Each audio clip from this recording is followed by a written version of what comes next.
Moving to Oneness.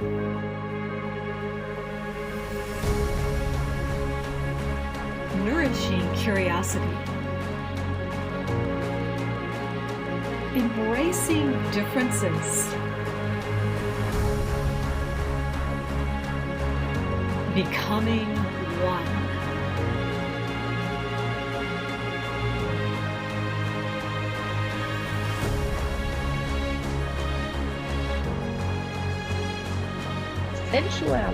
Sexuality is something we don't really speak a lot about or feel uncomfortable to voice, but is so important to us. So stay tuned to what is gonna unfold with my two fantastic guests out of Chicago. Hello everyone, I'm Mylene Elke, your host of the Moving to Oneness show. Hello, Elsbeth and Freddy. I both know you from 2016. I had to look it up. We met in Carlsbad, a La Costa resort. We had a wonderful time. You both jumped into my eye, and you were a couple, and also as individuals, you both walked and stood there with a certain presence that I found at that time very intriguing.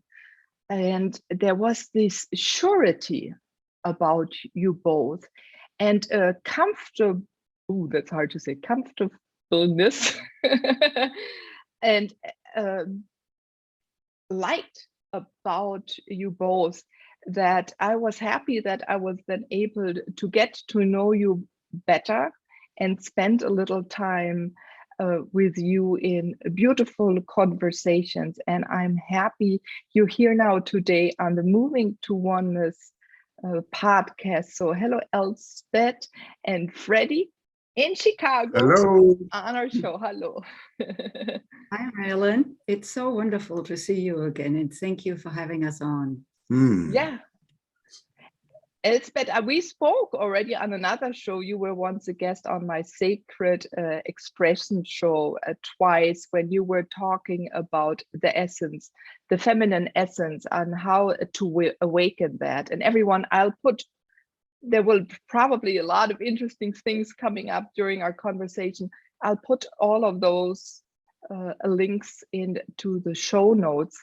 And you shared a little bit about yourself at that time and how you awakened yourself. And as this month is February, and there is so much intention and awareness on Valentine's Day, right?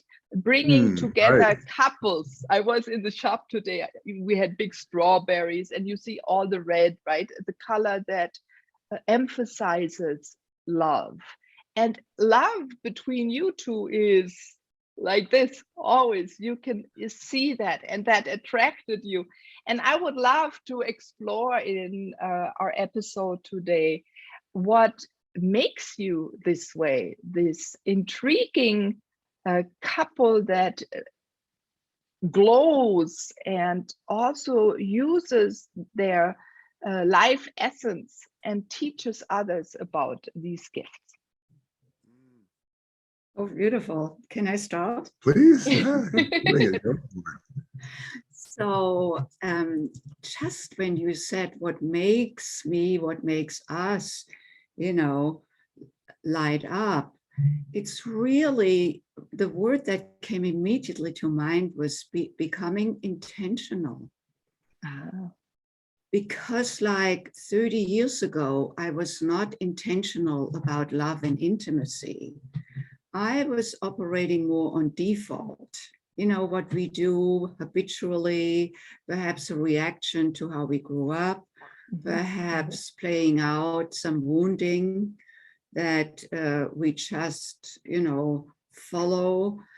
And when I hit 50, I became very aware of that if I wasn't going to become more intentional and shift a particular pattern I had around intimacy and love, which was attracting unavailability. If I were not to shift that, I would end up and leave this planet without ever having experienced lasting intimacy and love. Now, I had intimacy and love in my life. I had lovers, and, you know, that was great at times. Oops, I'm losing my earring. But most of the time, being with unavailable men is they are not available, you know, so I was alone. And it hit me really hard, like really thrown me into a kind of a despaired state. And that was the moment when I said, Elsbeth, whatever you need to do, do it. Went to a meditation retreat in Plum Village in the south of France with Thich Nhat Hanh. It was excruciating being in stillness with myself for 10 days. But what I walked away with was that I got that I am the generator of my emotions, instead of how I had held it, that there was someone out there like a lover, you know, who did it to me. This is why I felt a certain way. And from there, a few months later, I went to a Tantra workshop. I had known about Tantra, but I had never seriously taken it on as a discipline, as a study. And that was so healing and so life-shifting. What I discovered was that I had held distrust towards men. And you know, Malon, if you had known me 20, 25 years ago, you would never have called me a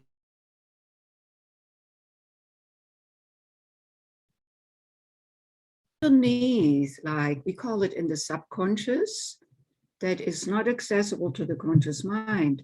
There was this not trusting men. And that was for me to discover. I healed, I cleared. And then 6 months later, Freddy came into my life. And I'm sure I would not have recognized him. I'm not saying I would not have seen him, like tall, handsome man, looks like a basketball player, was a basketball player, you know, but I would not have recognized him as a potential partner because he was available. And if I hadn't healed that, you know, because that was no longer a fit. So I needed to clear and heal myself to be even open to receive love and connect on that level. So anyway, and from that time on, I became very intentional around what it means to create lasting intimacy and love instead of just falling into it. I love that you're so courageous in saying no more to cultural training I have experienced, or maybe what you've learned from your family, right? And the role we grew up in, yeah, or it was modeled from your parents or other parents, right? Maybe more enclosed. Yeah, and you said, I want to learn what is there more. So you went on an adventure, and I really applaud that, to find yourself and then to become more of who you are. So Freddy could recognize that as well. Mm-hmm. Yeah, you know, the relationship is the opportunity to really expand who and what's possible. And choosing relationship requires consciousness. And that's where we have been able to use what we teach as a way of continuing to expand our consciousness. Because when we get triggered in a deep way, and it looks like the ego says it's over there because I feel what I feel because of what she's doing, then when I really own my own triggers, I can do something about them. I can flatten them and choose love, choose relationship.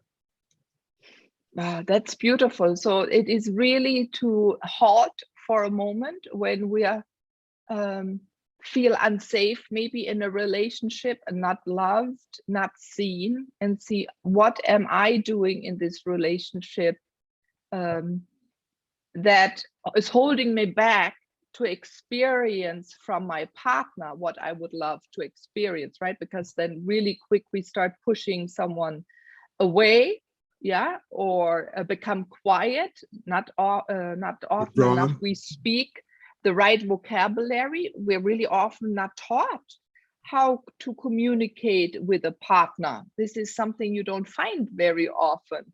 or maybe you weren't so lucky to hear it from your parents. You, Freddy, for example, you were very lucky. You had a beautiful, loving relationship, communication you could observe when you were growing up. Yeah. And absolutely. others maybe didn't have that. So how you a little bit of opposites in that? How did but you still came together and created something very beautiful, like your Tantra Nova, where you brought these two poles together and created something very beautiful.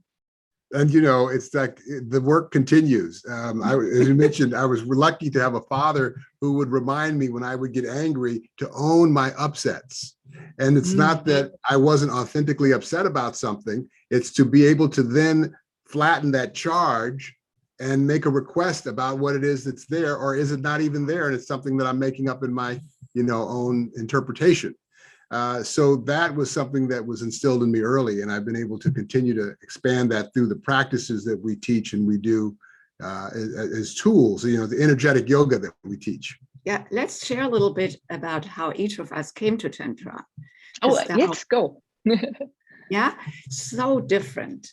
Okay, so I was 13 years old, living in Hawaii with my father, who at the time was a practicing psychiatrist and very enrolled in his own transformational process.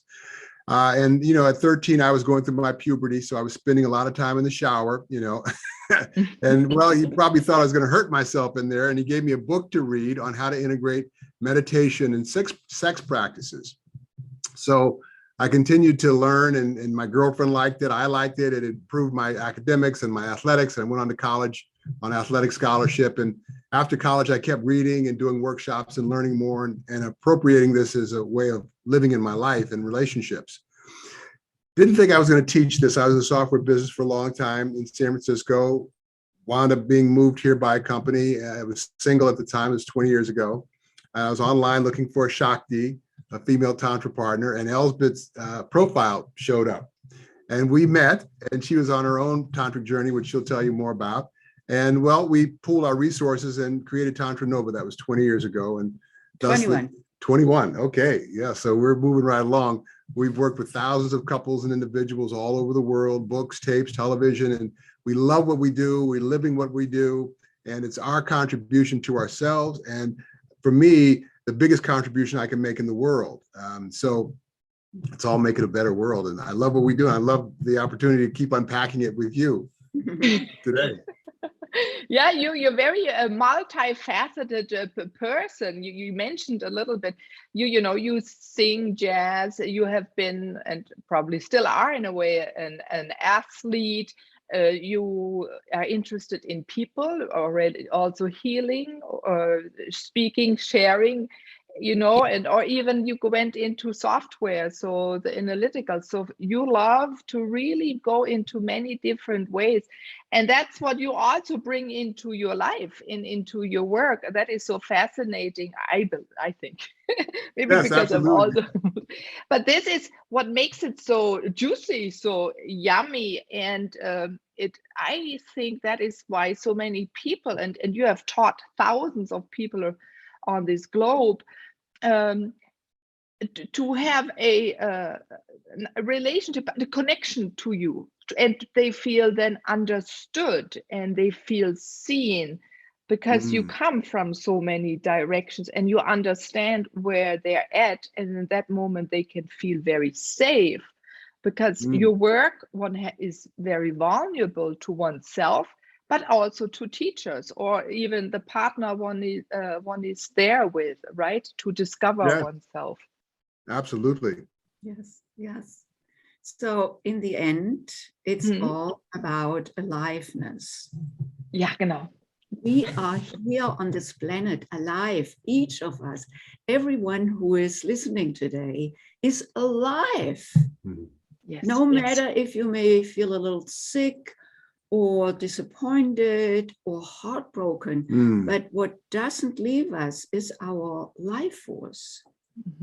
So the question is, how can I be with my life force and embellish it, support it, move with it, cultivate it? And that is really something that each of us can do and learn further. What the gift for me of Tantra has been is to become more aware of my life force, and that I can actually, with the breath, connect with it. And life force, of course, shows up in different ways in humans. On the physical level, we call it a sensation. I feel hot, cold. I feel a little bit aroused, or, so that's a physical phenomenon. Then life force shows up in our emotions. They are pure energy. We cannot grasp an emotion. Touch an emotion. We cannot see an emotion with our mere eye. Yet we can feel it. We can sense it very vividly. So, and the third one is, of course, how it shows up is in our thoughts. So if I could become more aware of this life force that runs through me at all times, how I could affect the way I feel in my body, the way I feel in my emotional self, uplifted, and what thoughts I may want to think. And of course, Merlin, that this is all connected. The thoughts I think affect my emotions, affect my physical state, and vice versa. So how can I uplift myself and enjoy being alive and share this with another? Because then the energy, my life force energy, I can learn how to circulate this with my beloved as he circulates his life force energy with me, heart to heart, sexual center to sexual center, third eye to third eye center. No, darling, the third eye. Okay. The thing that's nice is that stuff doesn't stop happening. Upsets, disappointments, sadness. It just doesn't stick around as long. By choice. Yeah. And that's what opens up in transformation, is a choice to feel something deeply and yet then choose to flatten it, let it go, and move back towards what we want most deeply desire. So being aware and being able to move and have tools to sharpen that listening, that energetic listening, is really so valuable in this life, to be able to do that and have that available to us. And it's anybody in a body who's willing can get it. And that's good news. Yes. So that brings me back to the intentionality, living my life by default or by intentionality. So for example, what Freddy brought up, that the upsets, doesn't mean they never come up, doesn't mean that there are never differences between us. There are plenty of them. The question is then, how do we move with them? And so then, when there is a difference, every time it's a wonderful opportunity for me to choose, what am I more committed to? What is my intention in life and in relationship about? Am I committed to my self-righteousness and feeling sorry for myself or feeling wronged? Or am I more committed to harmony in the relationship, to be in bliss with Freddy? It's a choice. It's a pure choice. Now, we want to cultivate this in our nervous system, but that is really there then where we can shift quickly, what Freddy called, it doesn't stay around that for so long, that we shift out of disappointment, out of feeling wronged, into Choice. My open heart, and perhaps, being curious about what may have moved him to say something, or what may have been there that he didn't, fulfill the promise he made to me. It goes both ways, of course, and instead of thinking he did something against me, I come from, what may be going Curiosity. What's over there? What may be going on over there in his world that is obscure to me, that I cannot see, but by being curious and asking, and sometimes we don't even talk. We just connect heart to heart. Let's just show this, because. And let me say, to do this really does require, a vigilance, because it's very easy to be not a listener when you ask someone, why, how could you do that? Or to me, our language and the choice that we use that can shut the other Okay. person I'm down. just going to do the camera a little lower so you can see it better. Yeah, Wanna use darling, that hand? if you could move a Wanna little use that bit. hand? Over here, I know. No, that is not. on top, over Okay. the top. Yeah. So you see here, Yeah, he I has see. his left hand on my heart center. I have my left hand on his heart center. Can you guide it? Right. So this is a practice that the viewers or listeners can do together. And if you're with Fantastic. yourself, you can just put your hands together like this. So the idea is as you breathe in together. As you exhale, exhale together, looking into each other's left eye. And in the next inhalation, visualize receiving energy from the heart hand No, up your arm, no, receiving it. receiving here. Yeah, from the hand on your heart, if you're with someone, receiving into your heart. On the exhalation, visualize sending into the other's heart with your mind's focused attention on the sensation and intention to move it with the breath. Receiving on the inhale. Here, sending on the exhalation. Receiving from the other on the inhalation, sending to the other on the exhalation. So that's the breath. Now when we receive our beloved's love energy from his heart through his hand in mine, through my hand in his heart. When we exhale, we send love from our heart into the other's heart. Breathing in, receiving love from the hand of the beloved. Exhaling, sending love from our heart into their heart. And now we have a circuit. And speaking about oneness, when we are in the synchronized breath as a couple, we become one breath. Yes. And it happens like this. It's not intellectually produced. It's by bringing our attention To the breath. to the breath, gazing into each other's eyes. And then your intention to move it in the direction that you're wanting to move it. And that steps us away from whatever story we might have, whatever anger or disconnect or, what might keep us from being connected. So we step away from it, and now we're in an energetic experience. And I when- like that because there comes a purity with it. Yeah. A Yes. simplicity, absolutely. And because when we are connected heart to heart, we cannot continue in our self-pity. Or anger or whatever it might be, yes. Anyway, now this may be a real challenge when Freddy is pissed off at me or I'm pissed off at him. The last thing that I want to do is connect with him, because whenever we are angry, we are in disconnect. Mhm. We're tight. Right. And to open, being willing at that moment to say, no, I forgo that. And I'm just going to do the practice. If Choosing. I'm ready for it or not. Yet we have done it enough that we know when we, shift and do the practice, the whole being shifts and we become one instead of two separate beings. It's so fitting. And to if you your theme. do this before you maybe talk about whatever the issue might be, it'll come from the heart when you do. Yeah, it's softer. There is no judgment disappears in that moment when you come together and the energies intertwine and they can already communicate, right? And so often it's really not just us sitting there. There's sometimes there are many other beings, but there is this love that we allow to flow to the other. So you open up to be seen, right? So you both Yes, choose beautiful. to be seen, totally open up. So this is also a beautiful exercise you can do with your children in a way and Oh, teach yes, them absolutely. already at a very young age. An interesting thought, as I'm now a little bit of a caregiver as my mom going through cancer, is you can do it with a parent, right? Because also a lot of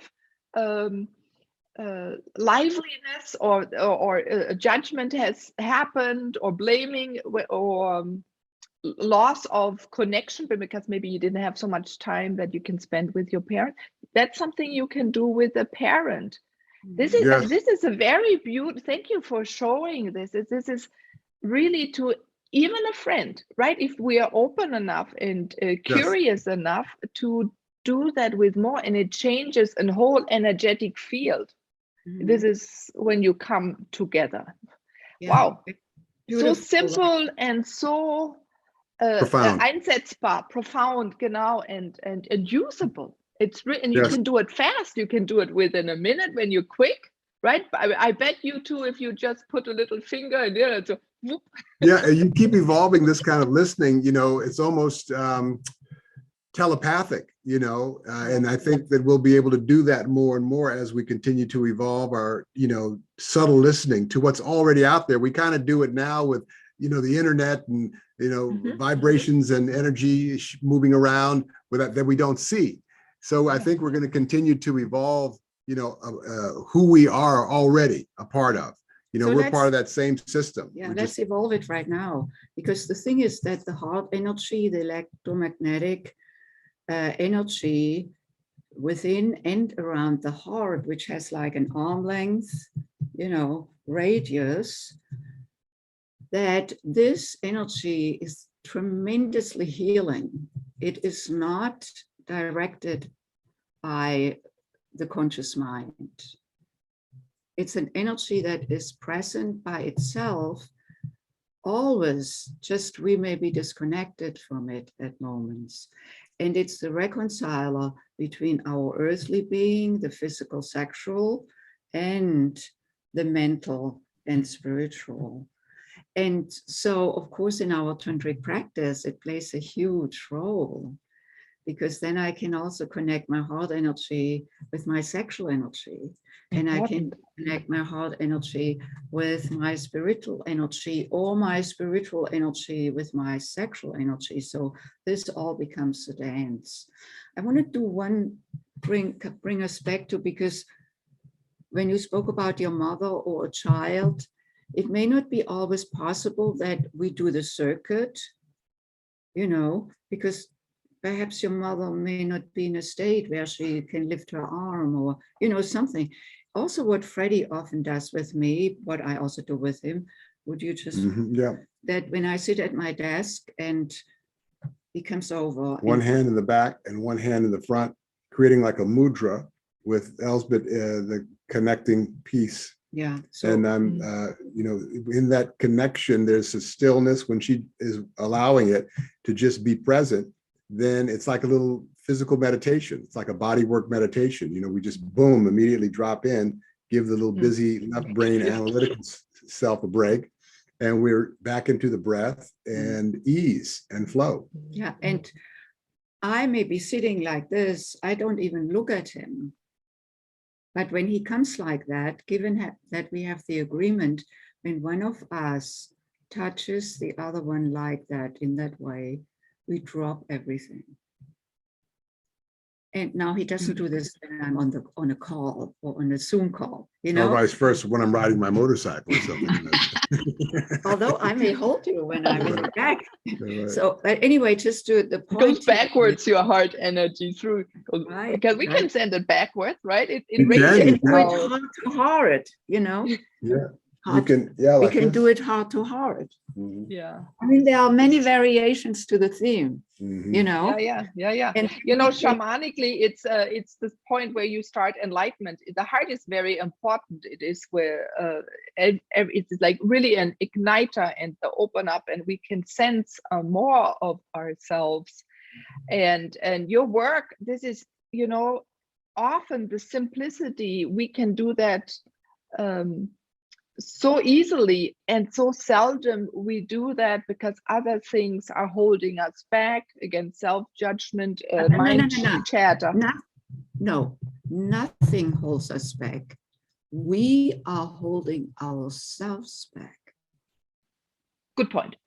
Yeah, and that's a really important linguistic distinction, because what we say internally in that conversation is what we start to believe neurosynaptically and energetically. So what we say can really be a cue to shifting how we feel. Yeah.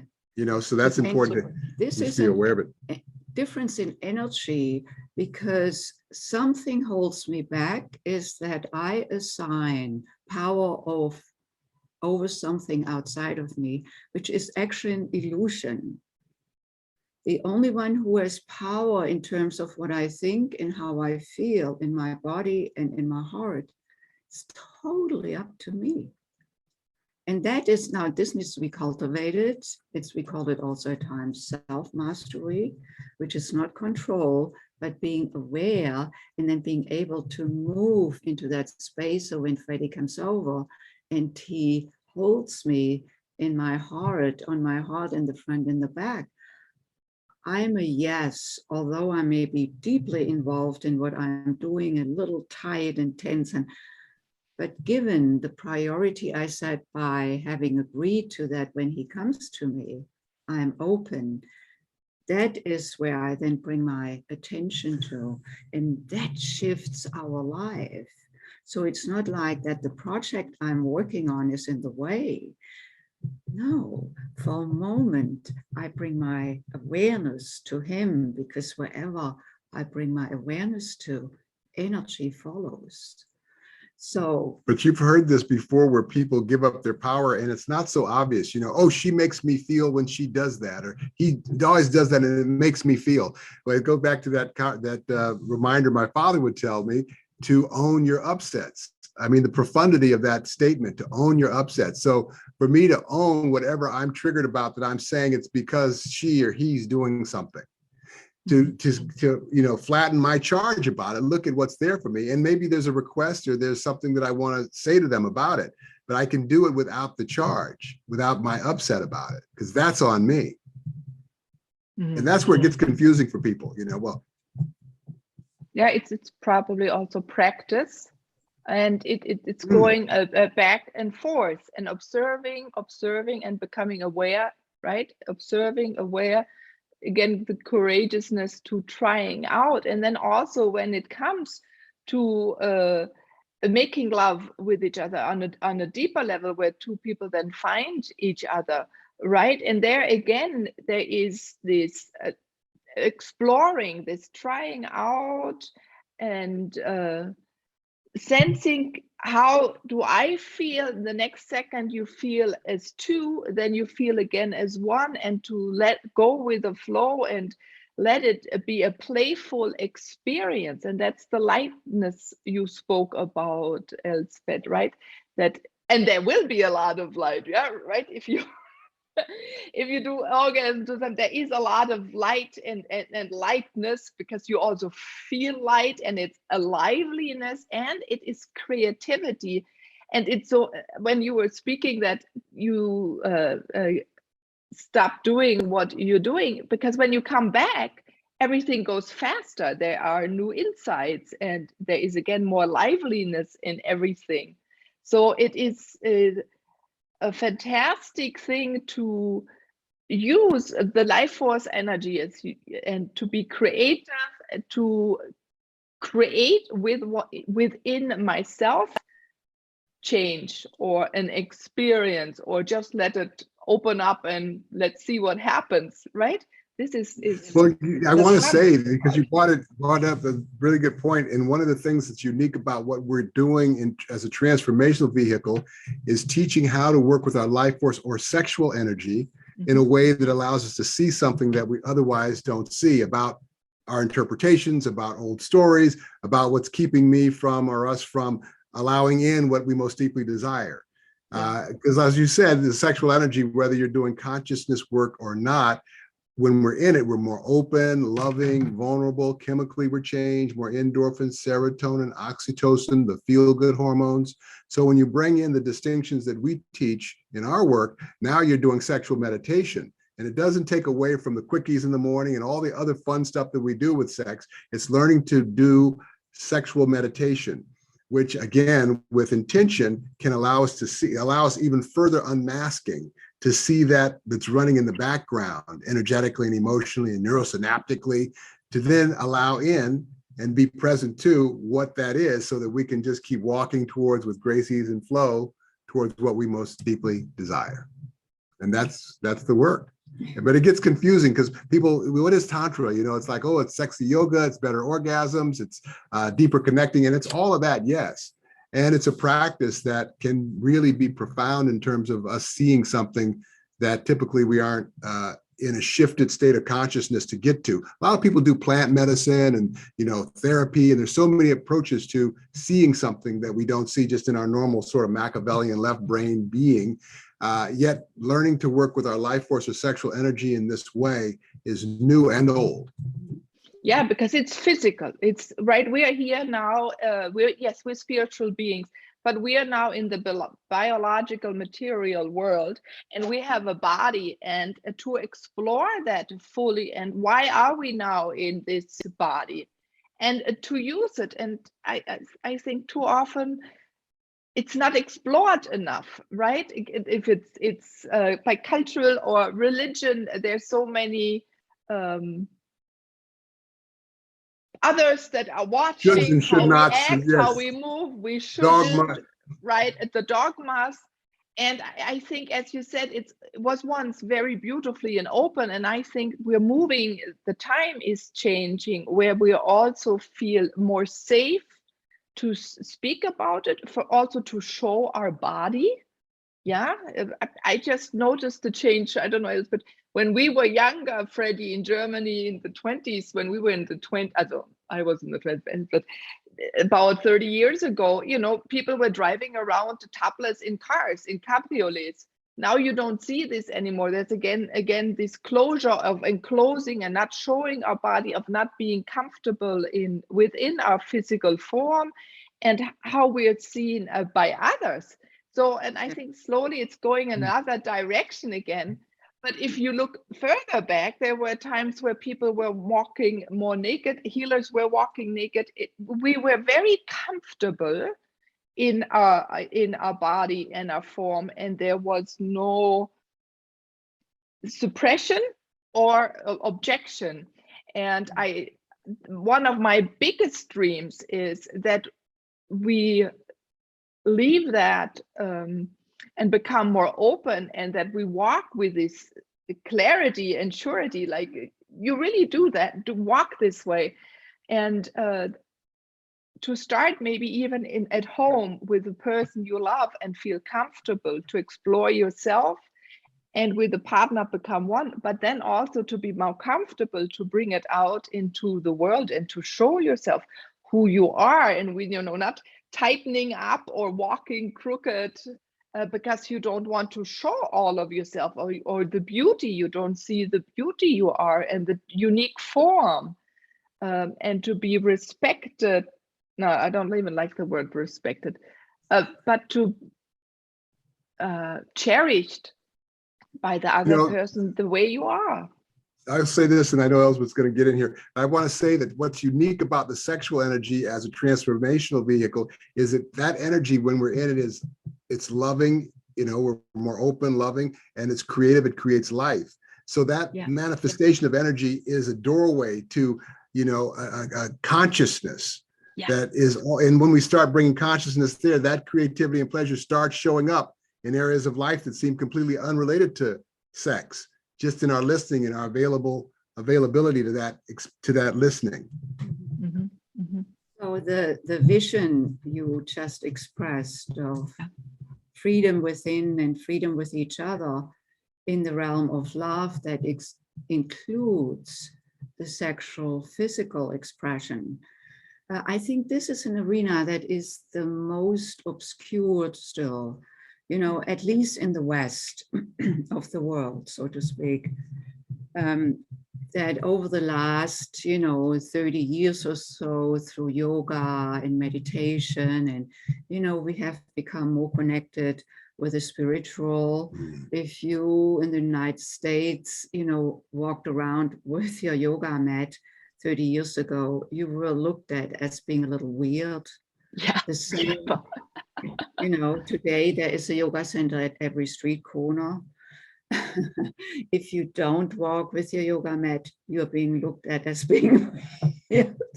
Anyway, so, and then through therapy, that really over the last 40 years or so has opened up the acknowledgement that we have feelings, and that we can listen to our feelings and express instead of suppress them, or drink ourselves to death, or so we can say, you know, the spiritual, mental, and the heart, the emotional, we may have paid a little bit more attention to. The sexual, not so. It's actually more like in the Middle Ages, you know. And so what we bring here is really becoming sexually conscious, so that we can be what you described earlier, with the beauty that we are as alive beings, and that is equipped with this phenomenal nervous system that can feel pleasure, you know, into blissful states. Mm. At the same time, there is, of course, a lot of collective and historical baggage that we bring from generations. So this is not like shame and fear and guilt around the sexual and sexual expression and pleasure. It's not something each of us created. You know, this is not an individual emotion. It's experienced individually, yet it's a collective emotion. So that brings me to that, you know, the possibility of healing through the sexual energy. Mm-hmm. So if I may share a little bit, Please, you know, my own life, because that was really the big turnaround for me. And as you shared earlier, I also grew up with great freedom in my physical body when I was a child. We ran around nude in the hot summers in Stuttgart and played on the street, and it was great fun, sometimes with an umbrella because the sun was so hot, but butt naked. mm-hmm. Shifted very much when I came into puberty. My relationship with my dad changed and became awkward, but I was very interested in all things sexual. So there was a little dichotomy, you know. So anyway, when I faced that unavailability pattern, you know, in terms of attracting men, that is what then showed up in my own healing through the tantric practice. And it came about through the sexual, you know, portal, which for a woman is her sexual center. And in Sanskrit, the sexual center is called Yoni, which means sacred space, very different from our clinical vagina, all kinds of other not so pleasing terms. A sacred space is a space that I honor, that I treasure, that I respect, that I cherish, you know. Now, I didn't get introduced to my sexual center as a sacred space when I was 13 or 14. Imagine you and I, or all the women who are listening today, if you had been introduced to your sexual center as a sacred space, probably our sexual trajectory would have gone differently. But anyway, it's never too late. From this day forward, I want to invite you to connect with your sexual center as a sacred space. So the healing, the shift for me in discovering the distrust I held towards men was in a very particular tantric healing ritual that is dedicated to the woman, where the woman is the receiver and the partner, be this a man or a woman in same-sex couples. And when I was touched inside my yoni around 11 o'clock, a vivid memory came up, which was the memory of the time when I was 18 years old. First love, first boyfriend, deeply in love. We had spent a couple of very blissful years. It was all in Germany. And then he asked me to have intercourse. And while I was not ready, I agreed. And it was freakingly painful. I had to go to the gynecologist. The bill went to my house. My dad opened it. All hell broke loose. My dad called me a whore. The boyfriend left a few weeks later, and there I was. No soul I could turn to, felt totally alone. And that was the time when I closed off. Now, the closing off is not a deliberate decision. It's more like a coping nanosecond decision that I just shift into. And with that, I also decided that men are never there for you, Elsbeth, when you really need them. Now, which was, there was evidence. My dad was not there for me. The boyfriend had left. And what happened was that trailed me through my adult life. Wherever I went, like a monkey on the shoulder, without me being aware of it consciously. So that was really running the show. No wonder that I attracted an availability, like men who were not there for me when I needed them. To be right about being wronged. Yeah, like it was the evidence that we then create over and over again, not consciously. And when I tap back into that, in that ritual, where I re-felt that pain, that physical pain, that emotional pain, and that could all be released, just like opening a valve, first it gets more intense, but then the steam fizzles out. And by clearing and healing, what could open up was deeper trust in myself, which often goes first. Why did you let this happen? Why didn't you say no? Then self-blame. All of that disappeared. Trusting myself, then trusting men in general more. And then Freddy came up into my life 6 months later. And the point of the story is that there may something live on the cellular level as a memory that cannot be accessed from the conscious mind. So we cannot talk about it. I did therapy around that. Yeah. Which was really great because there was someone who took me seriously, who listened to me, where I could express my feelings. So I thought that was resolved.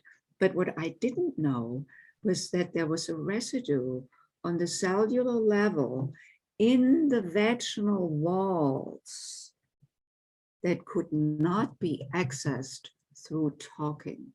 Yeah, And like trauma, the pain. Right. And by unleashing it, by reconnecting with it, it was like, it was incredible. And that really shifted not only whatever was there in the Yoni, it shifted my whole being, Yeah, I want to build on that and add that it's the shifted state of consciousness in the activation or the intimate vulnerability that just that happens with the sexual energy, right? So as a giver, you can see if I'm working with my beloved and I'm a giver, you have to learn to be able to be in that energy without making it a mutual gratifying thing, because you're using that energy to shift the altered state, to alter the state of consciousness, not to mutually love. And it can be pleasurable, and as the giver, you could even be excited. Yet it's very important to be in the roles and learn how to move your energy within the roles so that the giver, the receiver, can get to whatever they're intending as an intention. That's so great that you mentioned this, because the giver made all the difference. At the time, I worked with a practice partner because Freddy was not in my life yet. And this man was just there for me, holding space, listening to me. He didn't want anything from me. It was not strange, when you're so close together, and he was touching my yoni. It was not done from, looking for gratification. He was there to support, to be the giver, to, in that sense, a kind of a healer. Yeah, you can transmute Yes. that love energy so that it doesn't show up as lusting energy. Yeah. You can transmute the energy so it can be just the giver energy, the healer energy. And then we use this wonderful life-giving sexual energy as a healing force, and as you already know, it's out of it. My life was shifted. And I can see it. And you still look so young. You both are super, your skin, it just shows that you are really living what you're talking about. And we are senior citizens. I know. I know that about you, but both of you just look vibrant. So you're living these vibrancies or the liveliness, and you're creating so on. And Elsbeth, while you were speaking just recently, I learned you're on a lot of summits, and you've been nominated, also was 2016, as a change maker by the White House, right?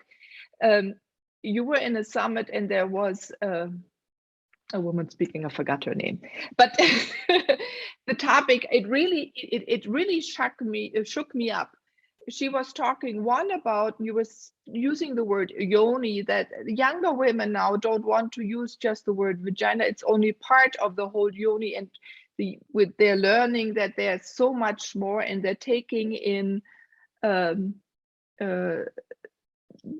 they're taking more of themselves and saying, we want to be cherished and loved for all of this.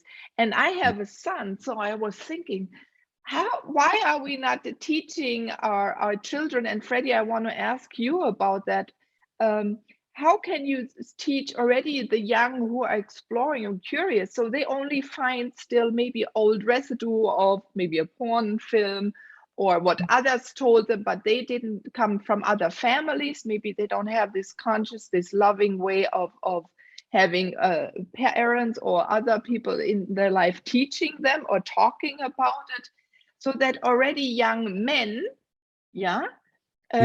learn early enough about a young woman, because even we young women, we don't learn enough about how we have to feel, and it's hard to find places or until you have had maybe your first experience, or a few years or a few decades behind you, until you go maybe to a tantra or other places to learn on a deeper level, on a loving, very, very loving level, and on coming with the intention of, expanding or healing. And what could you give along for the youth, or where can they find material where they can learn more about that they can come together with lust, but at the same time also with this strong loving feel? I can sense it. It's like this. Yes, yeah. Well, I teach a men's workshop, so typically our workshops are co-ed. Elsbeth has a women's workshop series, and I have a men's workshop that I teach. And one of the primary edicts for the man to learn is how to separate ejaculation from orgasm. And that can be learned as early as soon as you start puberty. Because for guys, we start feeling in the second chakra of the lingam, which is the Sanskrit term for penis. And, the energy is there, and it's right in our face. So we start masturbating early, and then we discover this ejaculation orgasm. And then we get the socialization as, oh, that's the man. And man, when you feel that, you've got to fuck or, have sex. And then we have sex, and then we fall in love. And then it's all associated there. So the first thing for a man to start learning as early as possible is self-love meditation. And that's different from masturbation. Just quick get to the orgasm. Ejaculation, learning to separate ejaculation from orgasm, first process through muscle awareness, proper breathing, energetic awareness, and then playing with edges, like 10 being the ejaculatory moment, getting to 7 or 8, 8 3/4, stopping, doing the practice.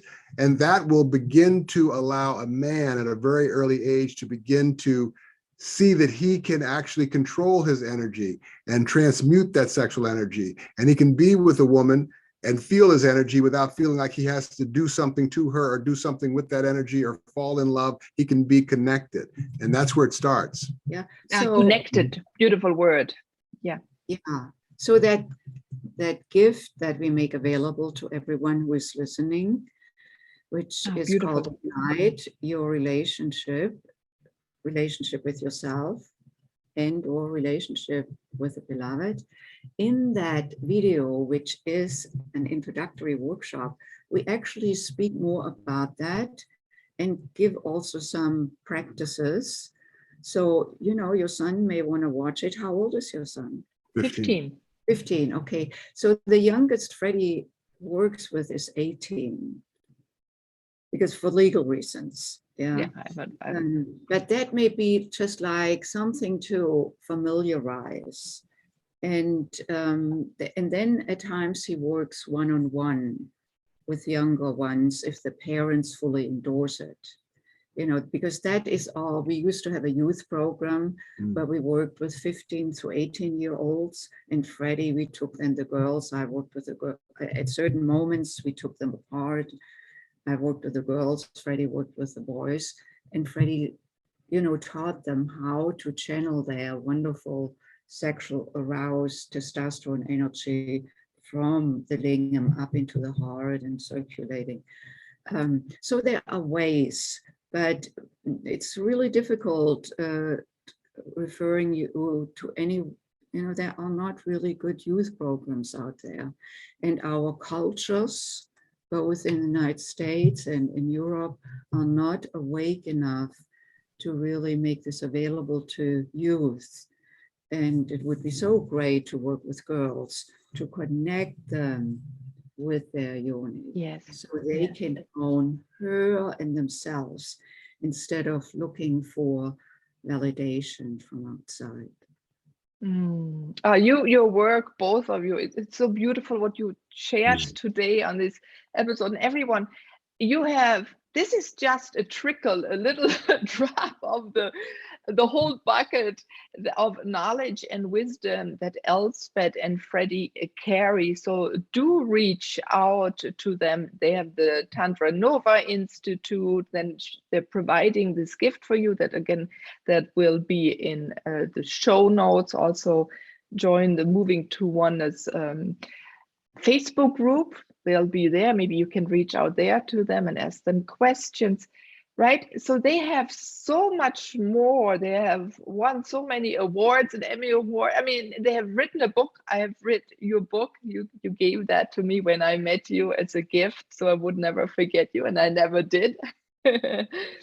And I think we have to come back one day and to go more really in the depths of what can happen when two loving beings come together and what one can create together.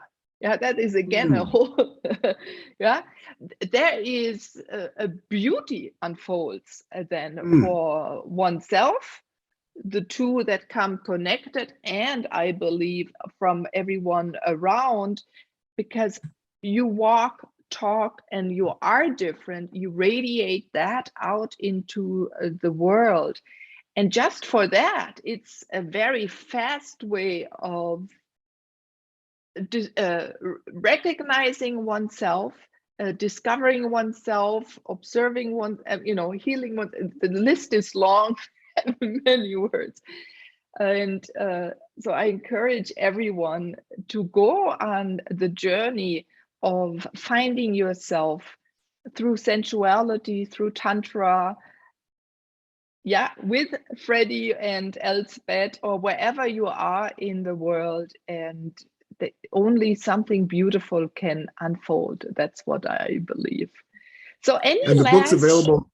Yeah, you have the book is available on Audible now as well. Yeah, or audiobook books also in Europe. There are different outlets.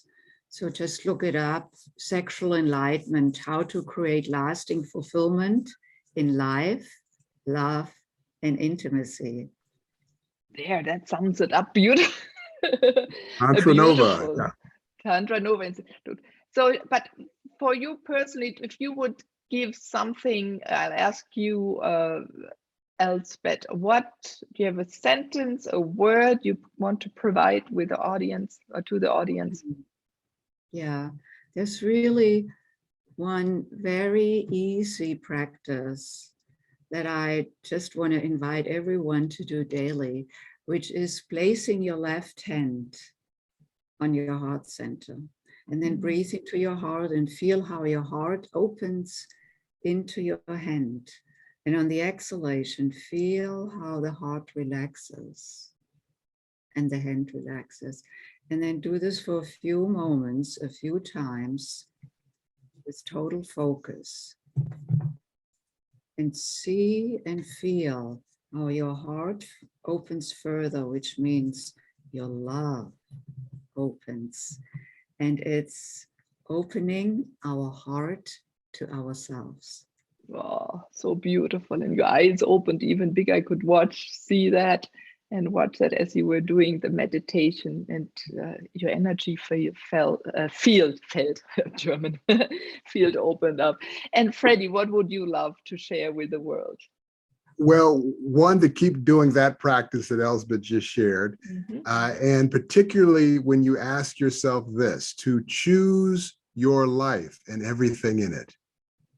And when there's a resistance to something, to do this practice and really feel into choosing what is in your life and not rationalizing some suffering, like, hate my job, 30 more years of retirement.